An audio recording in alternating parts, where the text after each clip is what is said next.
জমি দেওয়ার কথা উল্লেখ করে 2 বছর হয়ে গেল। টাকাটা চাতে যাই, বলে যে কাকিমা দেব। হ্যাঁ, জমি দেবে বলে জমির টাকা নিয়েছে 1,30,000 টাকা। সেই টাকা চাতে যাই, বলে দেব। 2 কিস্তি চাতে যাই, বলে যে তোমার টাকা পয়সা দিয়ে দিছি, জমিও দেবো না, টাকাও আমি দিয়ে দিছি। কি প্রুফ আছে? সেই প্রুফটা আমি বলছি আমি থানা পুলিশ করতে যাব। সেই থানা পুলিশের কাগজটা ও সেই লিখিতটা নিয়ে ও নিয়ে গেছে, ছিঁড়ে বুড়ে ফেলে দিয়েছে। আর ধর আমাকে ঘরের থেকে টানিয়ে ধরে আমাকে সবাই মিলে এসে মারধর করেছে। ঘরের থেকে টানিয়ে বের করে নিয়েছে ওই টাকার উল্লেখ নিয়ে, যে টাকাটা তুই কখন দিবি সেই উল্লেখ নিয়ে মারিছে। কীভাবে মারধর করছে, পাড়াইছে ধরে, ওই যে কাপড় ছিঁড়ে ফেলছে, ধরে চুলি মুঠি ধরে নিয়েছে, বিভিন্ন রকমের মারিছে। সেটা বলার মতন না, মানে বলতে পারছি না। বিভিন্ন রকমের মারামারি করছে, চোরা মারা করে দেয়। ওই সেইটাই তো আমরা জানি না, কি করে বলবো। হ্যাঁ, ওই সেইটাই তো।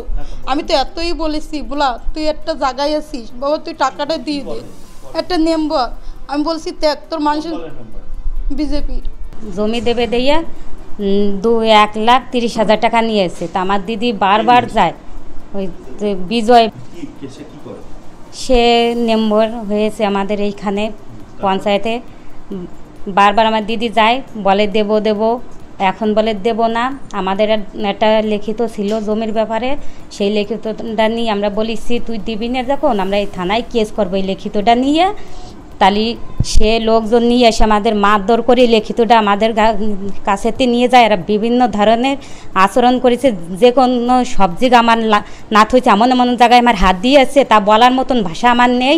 আমি চাচ্ছি না এই লোকের মধ্যে এই ভাষাগুলো আমি বের করি। আর তো বাজে ভাষা, আমার নাইটি, আমার শাড়ি ছিঁড়ে ফেলাইছে, আমার ব্লাউজ ছিঁড়ে ফেলাইছে, আমার তল পেটের নাথি মারিছে, আমার যে কোনো জায়গায় ও হাত দিয়ে আমার করিছে, নস্তা করিছে, আমার চুলির মুঠি ধরে আমার ঘরেতে বের করে নিয়ে করিছে। সেটা আমি কি করি বলবো। আর ওই যে বলিছি আমার বোনির বিষয় নিয়ে আমাদের মারধর, বাড়িতে থাকে না, বাইরে থাকে, আমাদের কেউ নাই, আমরা 2 বোন।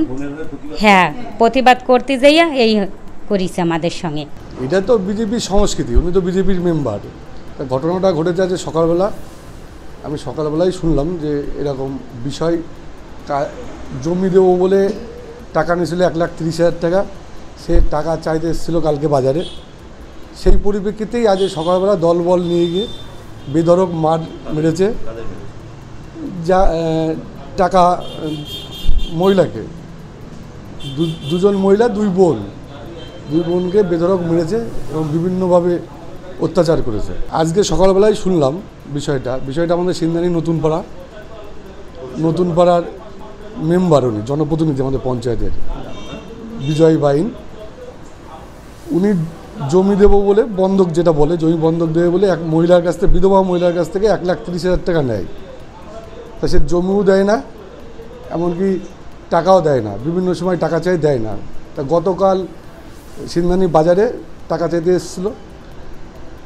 সেই পরিপ্রেক্ষিতে আজ সকালবেলা দলবল নিয়ে সদল বলে বেধড়ক মারে এবং শুনলাম শ্লীলতাহানি নাকি হয়েছে, থানায় অভিযোগ করেছে এবং থানায় কেসও হয়েছে। আর ওই মহিলাগুলো ওনাকেই ভোট দিয়ে জিতিয়েছে, এটা হচ্ছে বড় বিষয়। এটা তো বিজেপির সংস্কৃতি, বিজেপির কালচার, এটাই স্বাভাবিক। মানুষের সাথে প্রতারণা করা।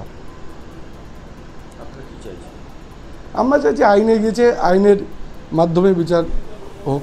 পশ্চিমবঙ্গে আপনি বিরোধী দল করবেন আর তৃণমূল আপনাকে শ্লীলতাহানি কেস দেবে না, এটা তো হতে পারে না। সবার আছে শ্লীলতাহানি কেস, ম্যাক্সিমাম। এই মেম্বারকে বারবার প্রেশার দেওয়া হচ্ছে তাকে তৃণমূলে জয়েন করানোর জন্য।